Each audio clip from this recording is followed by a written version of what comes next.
All right, today we're going to do something interesting.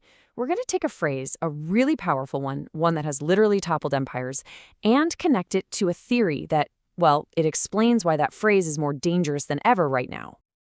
Yeah, you've heard that one, right? It's not really an argument, is it? It's a weapon. It's designed to just shut everything down, to end the conversation. But have you ever stopped to think about where it actually comes from? See, this phrase is way more than just a soundbite you hear on the news. It's a thread. And if you pull on it, it unravels this whole long, dark story that leads right up to the world we live in today. So to really get what's going on, we have to follow that thread. Let's dive in. Okay, first things first, we need to talk about the history behind these words. Because, trust me, this phrase has some serious baggage. It's got a terrifying resume, to be honest. So let's just trace this thing through history for a second. It pops up during the French Revolution. And back then, if you were accused of spreading false news, they could call you an enemy of the people and, yeah, off to the guillotine. Fast forward a bit, the 1930s. Nazi propagandists like Goebbels, they loved this phrase. They used it to target Jewish people and anyone else they wanted to persecute. Then it became like the go-to catchphrase for the big 20th century dictators. Stalin used it to justify his murderous purges. We're talking millions of people. And Mao Zedong used it to crush his enemies during things like the Great Leap Forward. You start to see the pattern here, right? It's not about debate. It's about absolute control. And this is the key. This is the whole trick, really. Stalin's own successor, Nikita Khrushchev, spelled it out. He said the genius of the term enemy of the people is that it makes it so you don't need any proof. You don't have to prove someone's ideas are wrong. You don't have to prove they committed a crime. You just slap that label on them, and the label itself becomes the crime. It's the accusation and the verdict all rolled into one. It's a complete shortcut around facts, around logic, around everything. So yeah, that history it's pretty chilling, but it still doesn't quite answer the question, does it? Why does this kind of language still work so well now? To figure that out, we have to zoom out a bit. We need to look beyond just the words themselves and at a bigger theory about the kind of world we're all living in. And that's really the million-dollar question, isn't it? Why is this all happening again? It's so easy to just shrug and say, oh, history repeats itself. But what if it's more than that? What if there's something about our society, right now, that makes us uniquely vulnerable to these kinds of attacks? What if the very way we see the world has changed, and that change has made us, suckers for these simple, powerful labels? Okay, so here's where we get into the really interesting stuff. One potential answer comes from a French thinker named Guy Debord. Back in 1967, he wrote this book called The Society of the Spectacle, and his big idea was this: we don't really relate to each other directly anymore. Instead, our relationships, our whole society is mediated. It's filtered through the constant flood of images from the news, from advertising, from social media, you name it. For Debord, the image has become the main way we even understand what's real. I mean, just think about it for a second. How often do you experience a major event, not by being there, but by watching it on a screen? Instead of, being part of a community, we follow a celebrity's curated life online. Debord's point was that everything that was once directly lived has kind of moved into a representation. It's like we've all been given tickets to a show, and the show is our own lives. So, what does this actually do to us?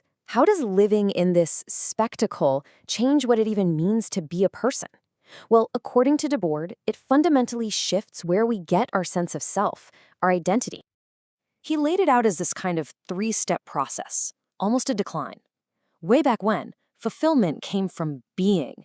Who you were deep down, your character, your integrity.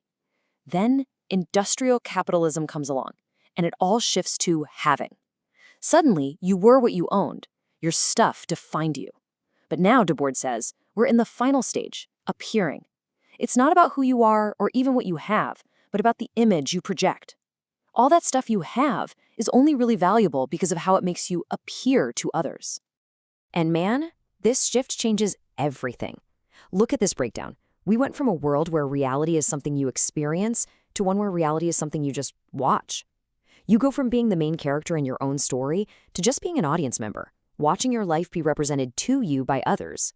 And maybe most important of all, we've gone from a world where dialogue is possible, back and forth conversation, to a world of constant one-way monologue. The images just talk at us, and we're not really allowed to talk back. Debord actually opened his book with this quote from another philosopher, Ludwig Feuerbach, and it just nails the whole idea. Our age prefers this sign to the thing signified, the copy to the original, representation to reality, appearance to essence.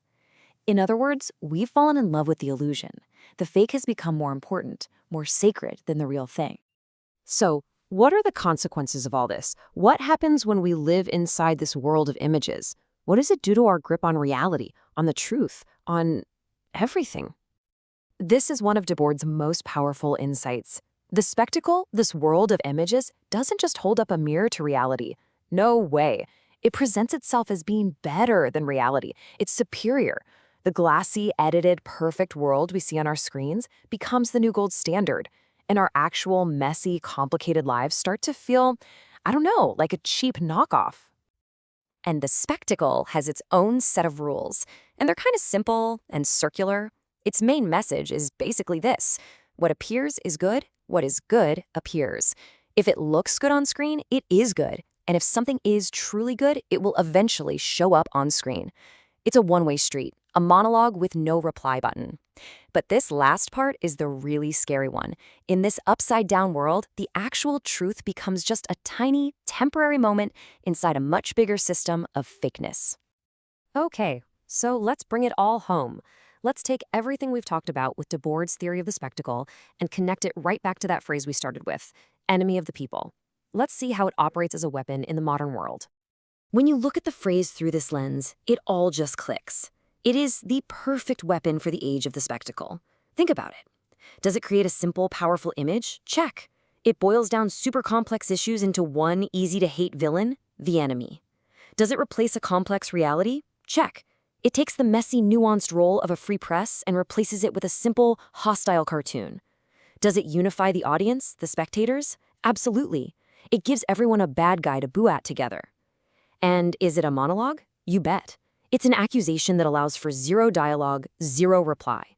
All it demands is that you sit back and accept it. It doesn't need proof because in the world of the spectacle, the powerful image is all the reality you need.